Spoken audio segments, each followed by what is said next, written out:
Sa ating nagbabagang balita, niyanig ang bansa sa balitang tinambangan naman si Vice Presidente Sara Duterte ng dalawang hindi pa kinikilalang hitman. Ayon sa mga ulat, nangyari ang insidente sa isang hindi pa tinutukoy na lokasyon kung saan mabilis na mumispende ang mga otoridad upang tiyakin ang kaligtasan ng Vice Presidente. Sa kabutihang palad, nakaligtas si VP Sara sa naturang pag-atake at kasalukuyang nasa ligtas na kalagayan. Kasabay ng insidenteng ito, umugong ang mga kontrobersya matapos umanong madawit ang pangalan ni Pangulong Kuting Jr. sa nangyaring pananambang. Ayon sa ilang espekulasyon, tila nagmamaang-maangan umano ang Pangulo sa kabila ng mga paratang na maaaring may kinalaman siya sa insidente. Gayunpaman, mariing pinabulaanan ng Malacanang ang mga akusasyon na tinawag itong walang basihan at bahagi lamang ng paninira sa administrasyon. Sa ngayon, patuloy ang masusing imbestigasyon ng mga otoridad upang tukuyin ang mga responsable sa krimen at matukoy ang motibo sa likod nito. Nananawagan din ang publiko para sa mabilis at patas na pagresolba sa insidente. At yan nga ang balitang ating pakakatutukan. Ngunit bagong lahat, siguraduhin mag-subscribe at ihit ang notification bell para sa patuloy na pagtutok sa mga sulyap ng bagong balita sa tunay na boses ng masa.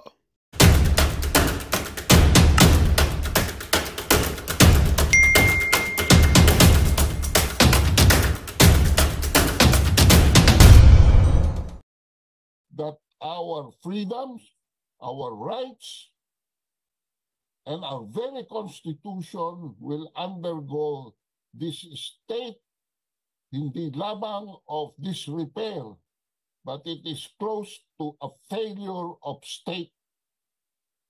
At kung titigil tayo dahil tinakot lang tayo, magsama-sama na tayo doon sa kulungan sa Kongreso. Pagka kinuntempt at kinulong doon yung mga kasama natin, magpunta tayo mismo sa Quadcom at tayo na mag-volunteer tayo na mag-witness tayo doon. Mag-volunteer tayo na ma-citing tayo sa contempt at makulong din doon. Siguro naman, libre ang pagkain doon, no? Walang chance. So, okay lang. Pero tatakotin nila tayo sa pamamagitan ng ganito. Excuse me, dati na ho kaming takot. Hindi na kami pwedeng matakot. Maraming salamat po. Maraming salamat, Kaado. Maraming salamat po sa inyong mensahe at sa pagdidiscuss niyo po ng issue na may kinalaman dito sa upcoming congressional hearing against bloggers at saka po sa iba pang issue na natalakay niyo po. Maraming salamat. Ngayon, naghihintay ulit tayo sa iba pa nating mga kasama na kung saan special guest and panel of speakers pero wala pa po sila. Pero ngayon, bigyan po natin ng daan. Yung iba pang gustong magsalita muna kasi anyway, may time naman tayo.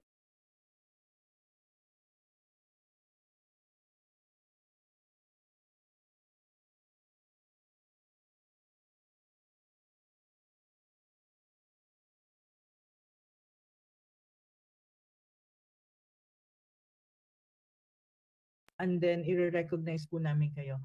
Sige po, i-recognize ko ngayon si Sir, si Ma'am. Si Sir Harry Roque po muna, may sasabihin po muna ito si Sir Harry. Okay, sige. Well, Prof. Ana, sasabihin ko lang na wala na pong makukulong sa Kongreso ngayon. Dahil ang kulungan po ng Kongreso, 4 lang yan, puno na po ng mga testigo, ginawa nilang testigo laban kay dating Presidente Rodrigo Roa Duterte. So si Colonel Grijaldo, pinakulong na po nila sa isang police station na malapit sa batasan. At siyempre, yung ibang resource persons, gaya ni Casiong, pinakulong siya sa Mandaluyong, no? Yung women's detention facility na kung saan dapat doon din dadalhin si Laika. So lahat po lang mga kritiko ngayon ng gobyerno, tinatrato nilang mga kriminal, mga convicted na kriminal dahil ang Mandaluyong po ay para sa convicted na mga kriminal lang yan, no? Pero doon po talaga nila tinatapon ang mga sinasite in contempt ng OWAD Committee. Ibig sabihin sa mata nila, mga kriminal ang mga pumupula sa administrasyong bangag. Maraming salamat. Malinaw na malinaw. Spokes Harry. Andito po ang isa nating kababayan at ang ating isa sa mga Your Honor dito sa ating Kongreso ng Mamayang Pilipino, si Ma'am Angustia Velus. Ma'am, you have the floor po. 2 minutes po. Hello. Actually po, ako si Tess Velus Mendoza. Kami yung nagsalita sa SMNI, yung pagwawasto ng katotohanan. Isa sa mga nabudol. Okay? Magiging matapat po ako sa inyo. Kaklase ko si Lisa Tanas sa elementarya sa Stella Maris College. Best friend ko yung isang kapatid niya at inoffer nga ako ng trabaho pero tinanggihan ko. Tapos hindi po ako vlogger pero panay ang tira ko at panay ang gamit ko ng mga pinapalabas ninyo kaya kilala ko po kayo, Attorney Ana, Maharlika Ado at iba pang mga aktibo sa Facebook, no. Ang kapatid ko po si Angustia ay isang dating professor sa UP Public Administration. Ako po ay retired na at ako ay nagtrabaho sa New York sa travel agency ng mga Marcoses. Kaya nung time at ako rin po ay dating first quarter storm at naging kolektor ng mga contribution ng mga kaliwa at liberal all over the world nung ito po ay nasa infancy pa. So, alam ko po yung galaw ng mga kaliwa at ginagamit din ni The Union ngayon, ni BBM, upang magapang ang lahat ng sektor ng influential people. No? Kaya nalulungkot po ako at naka-wheelchair na ako ngayon, ako'y na-stroke. Pero gusto ko na ngang magpagawa ng mga maliliit na mga polyetos na pwedeng ilagay sa sasakyan. Release, Grijaldo, resign, BBM, yung mga ginagamit namin dati. Ang kagandahan ngayon, meron tayong social media na mas mabilis at hindi basa-basa nilang matatanggal, no?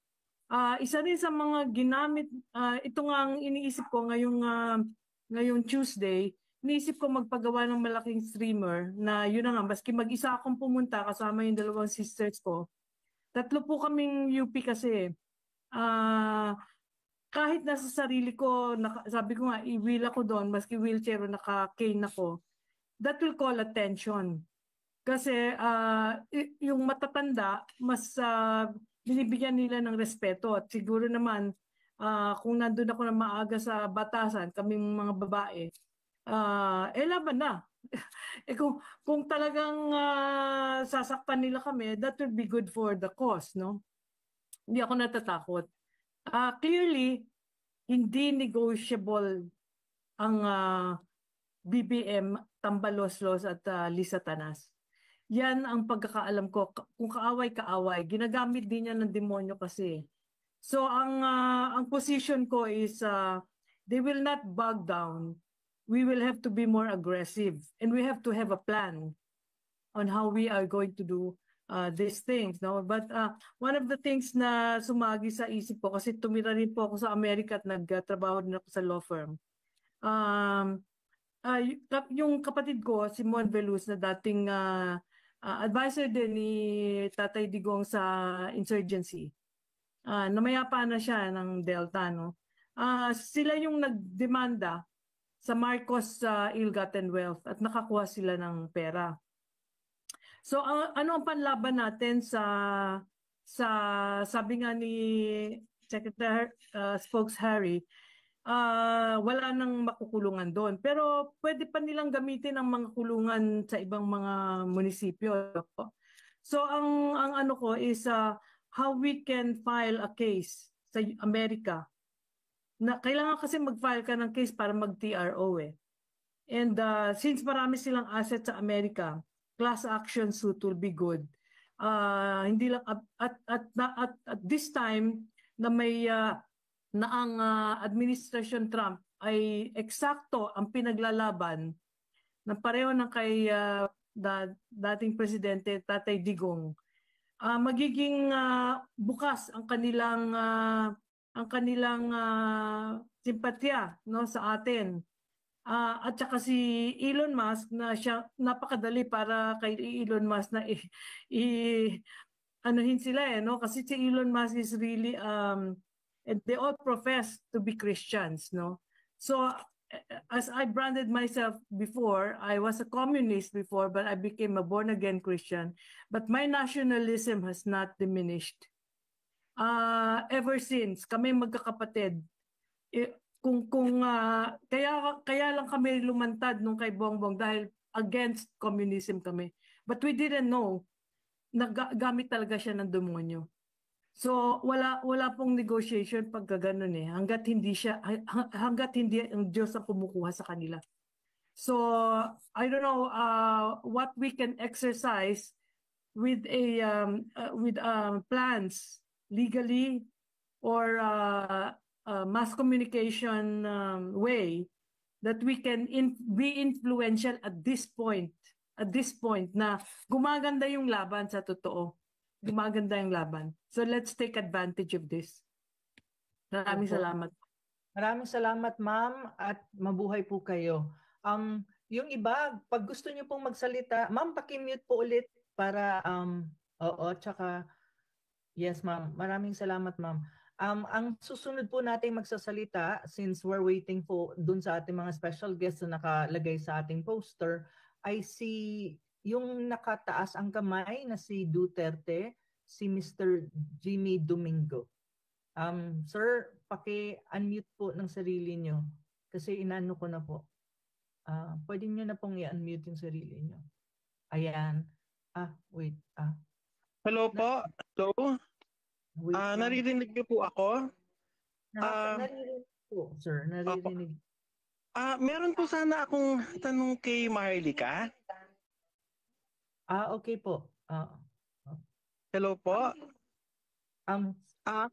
Bali, ang tanong ko po kay Maharlika is, dati kasi nagtanong ka po kung ano yung telephone number ni Senator Cositeng. Nagtanong ka po kung ano yung telephone number ni po yung nandiyan po sa ano kasi nagba-background po kay Sis Maharlika ang kung ano yung telephone number ni po yung nandiyan po sa ano kasi nagba-background po kay Sis Maharlika kung ano yung telephone number ni po yung nandiyan sa ano kasi nagba-background po kay Sis Maharlika kung ano yung telephone number ni po yung nandiyan sa ano kasi nagba-background po kay Sis Maharlika kung ano yung telephone number ni pakiayos lang muna po siguro yung ano niya. Ayan, sige. Tawagin na lang po namin ulit kapag naayos niya. Jimmy Domingo, okay ka na ba? Kasi medyo ano mo, Mr. Jimmy? Ano yung sasabihin mo? Magtatanong ka lang ba kay kay Madam Maharlika or may sasabihin ka na may kinalaman sa issue na pinag-uusapan natin? Unmute niyo yung sarili mo. Unmute mo. Paki-unmute po, hindi ko namin po marinig.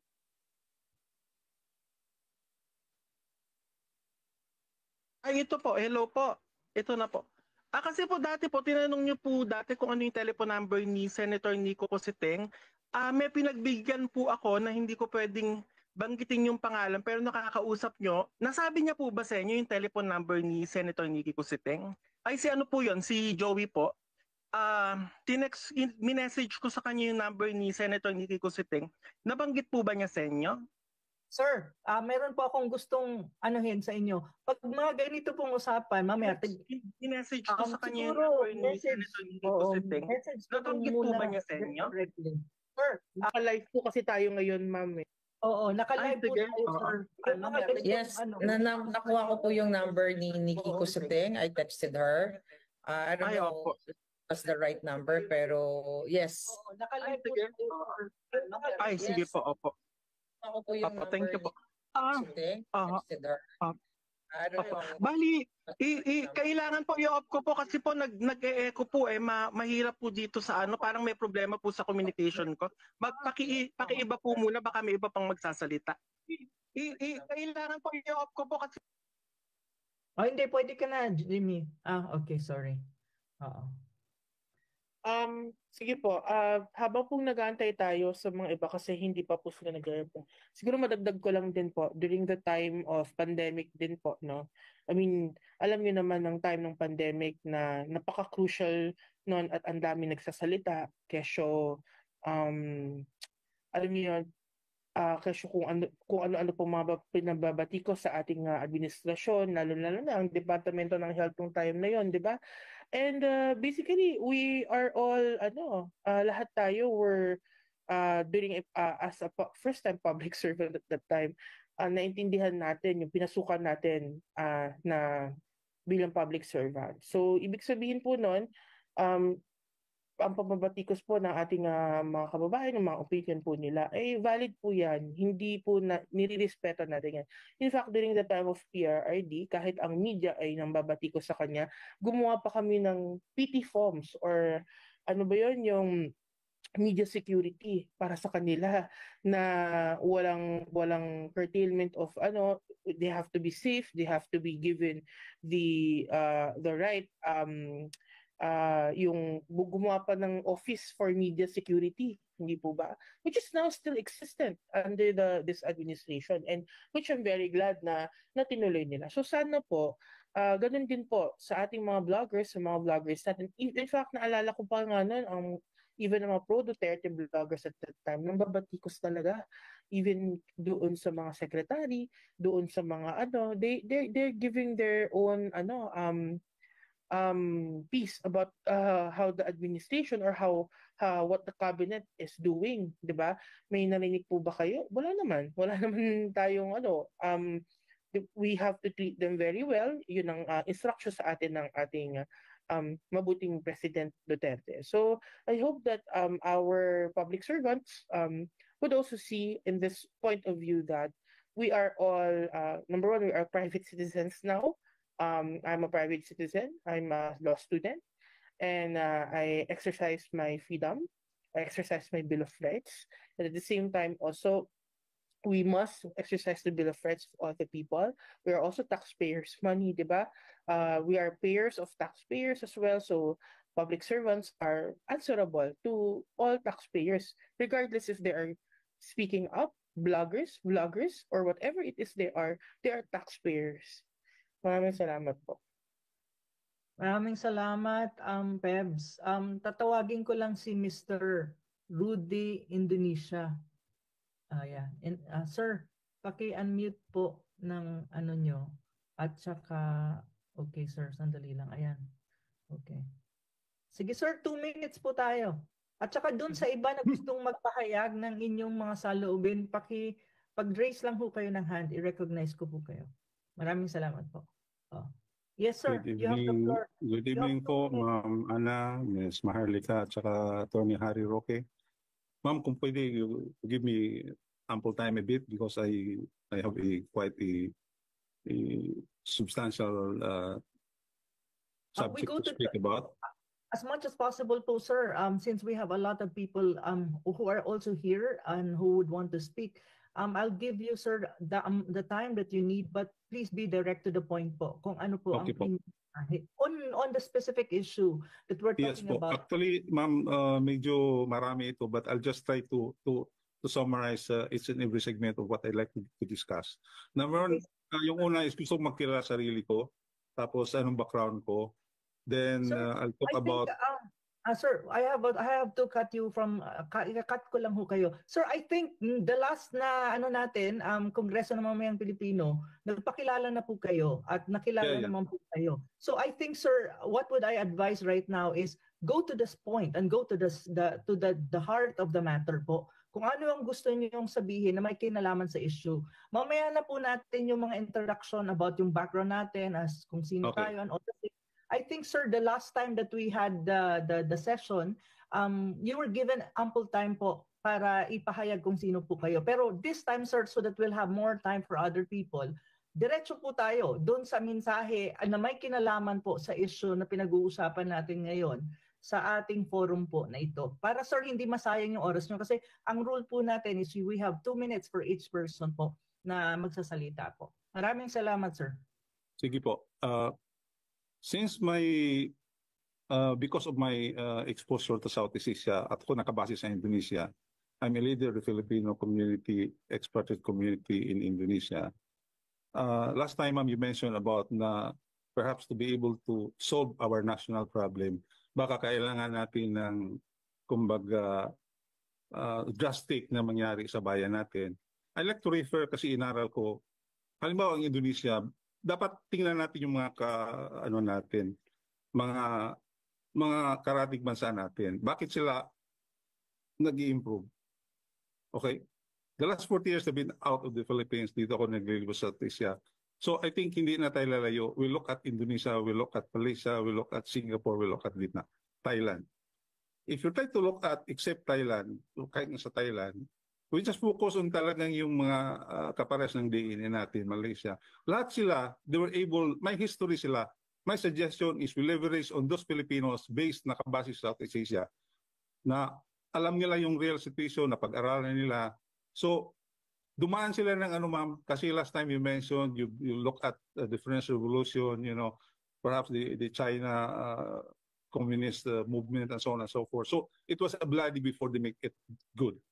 Actually, if you try to look at Southeast Asia, ganun nangyari. I could tell you because nandito ako, I'm a living witness sa Indonesia. Back then, before they come, there were riots.